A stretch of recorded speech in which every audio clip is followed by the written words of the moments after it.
Züleyxa obrazını yazanda uşağım balacadır, anam da evdə xəstədir.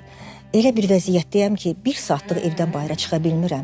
Emil mənə Seni Salamdan zəng elədi ki, rejissor, gənc rejissordur. Həm də xanım, Həzrəti Yusif filmini səsləndirməyə lazımdır.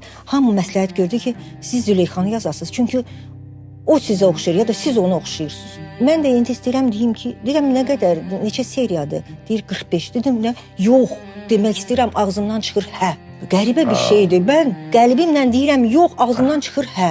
O deyir hə, sabah gözləyirik sizi. Telefonu qoymuşam, dəstək edirəm, mən neynədim?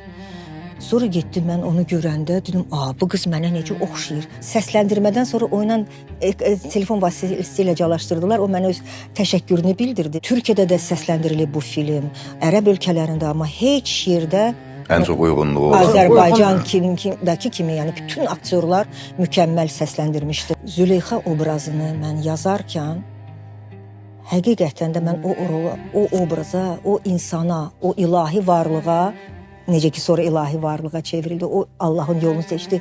Mən bir böyük bir mənəvi təmizlik keçdim. Mənim heç yadımdan çıxmaz ki, hətta axı səsləndirmə belədir, qulağında sən orijinal səs eşidirsən farsça, İran filmi və onu tərcüməsini oxuyursan və həm də üst-üstə düşməlidir. Pauza eləyəndə, ukladka eləyəndə, ona ukladka deyirlər. Düşməlidir ki, o danışanda səsdən, elə biləsən ki, o danışır. Onun səsi mənə, o aktrisanın səsi mənə mane olurdu. Mən ancaq Züleyxanı öz səsimlə eşitmək istəyirdim. Ona görə dublyaj tarixində bəlkə çox nadir hala oldu ki, mən rejissora xahiş elədim ki, siz o səsi kəsin. Axı necə qulaq asacaqsan, necə olacaqsa, bizim işimiz olmasın. Mən ekrana baxa-baxa və mən ekrana baxa-baxa onu elədim. O ağlayanda mən də ağlayırdım. O ağzını açanda mən açırdım. O monologu, Züleyxa monologunu deyəndən sonra bunlar hamısı gürültülü alqışlar, mən də ağlayıram filan.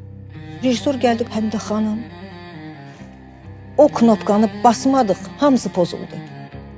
Mən yarım saatda o monologu deyirəm, mən nə əziyyətlər çəkirəm, mən mənəvi cəhətdən təmizlənirəm. Mən dedim, yox, mən bunu ikinci dəfə deyəməyəcəm. Mənə dedilər, nə olar, çox xahiş edək, 10 dəqiqə fasilə. Çay verdilər, su verdilər, mən özümə gəldim filan.